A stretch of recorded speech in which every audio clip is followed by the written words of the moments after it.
sa mga supporters ng politiko. Ang kailangan ng Pilipino ay matibay na infrastruktura. Let us build into the future.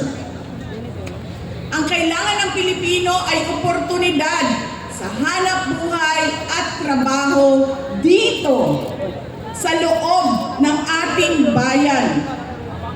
Masakit sa kalooban nating lahat ang kalagayan ng maraming nating OFWs na malayo sa kanilang mga mahal sa buhay. At higit sa lahat, ang kailangan ng Pilipino ay peace and order.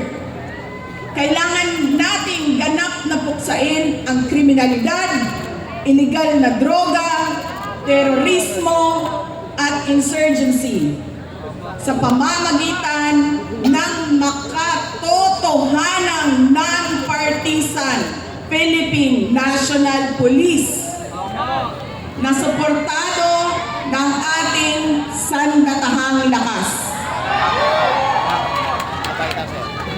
Kinahanglan undahon nato ang batasan sa pagpili sa mga kandidato na gikan sa political dynasty. Kining mga sikat na apelido nga magsayaw-sayaw ra o magkanta sa atubangan. Igo ra magpakatok, undahon ang mga party list na gipanagya sa mga dato. Undahon ang mali na pagpili sa atong mga opisyalis. Undahon ang budol o pagpamakak. Kailangan natin mag-vote straight sa mga taong magtutuloy ng nasimulan ni Pangulong Duterte. Diretso natin ang boto. Number 38, Rodante Marcoleta. Number 10, Jimmy Bondo. Number 56 sa balota, Attorney Vic Rodriguez. Number 22, Bato de la Rosa. Number 28, Bongo. Number 53, Apollo Kibuloy. Number 34, Raul Lambino. Number 30, J.D. Hinlo. Number 58, Philip Ipe Salvador. At number 42, Doc Marites Mata. Alam ko, hindi kayo matutuwa. Ayan. Pero iboboto ko si Amy Marcos. Siya ang naglakas loob na buksan ang investigasyon sa pagdukot ng pamahalaan ng isang Pilipino dito sa bayan para inatid sa mga dayuhan.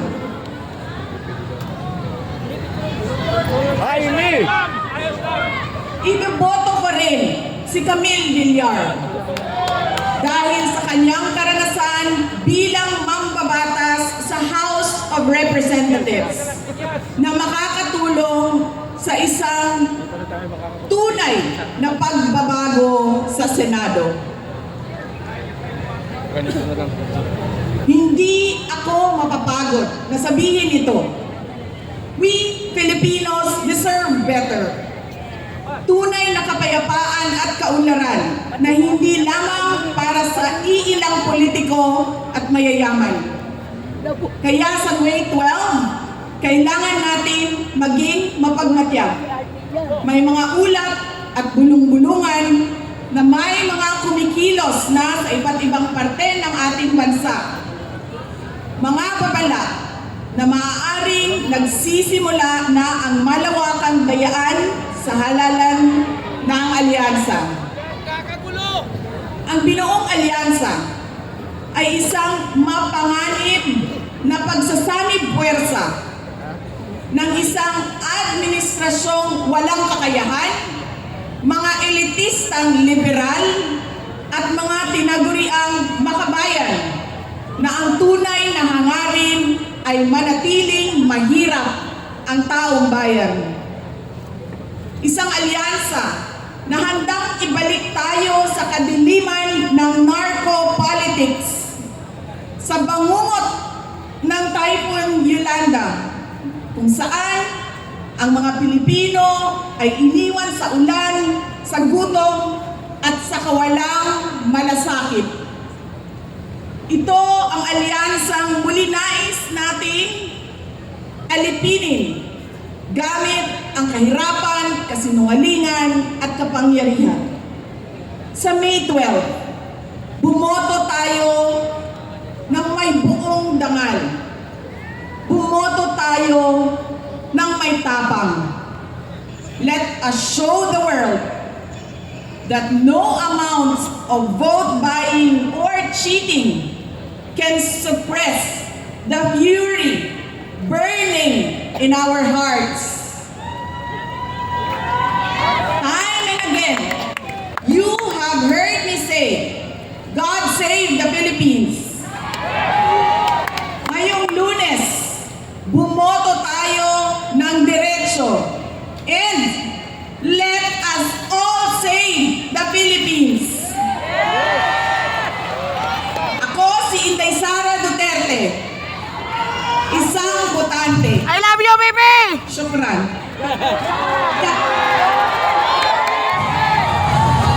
Itaas na po, tawagin na natin ang ating Duterte upang iangat ang kanilang kamay ng ating minamahal na Vice Presidente.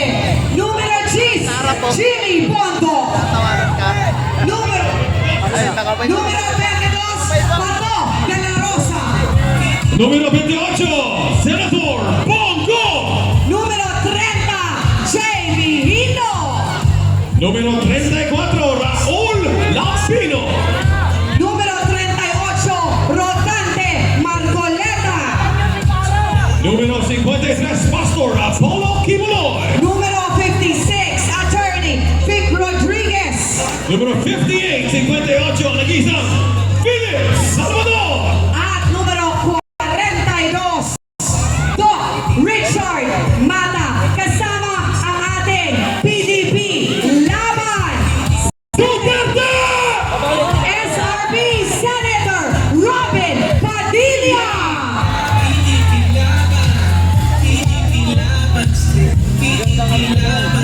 Duterte! Duterte! Duterte! Duterte! Duterte!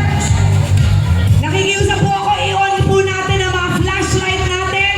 Sa ngayon, kakantahin natin ngayon ang Pilipinas, Duterte pa rin! Champion na to, champion na, champion!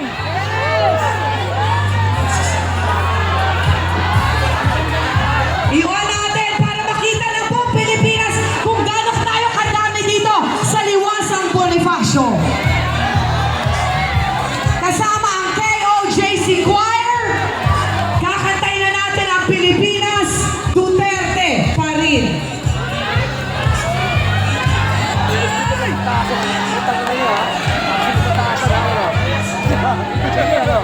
Ang kulit niya, ano, puso pataasan, ano, pataasan sa isip, oh, gusto niyo ha? Duterte!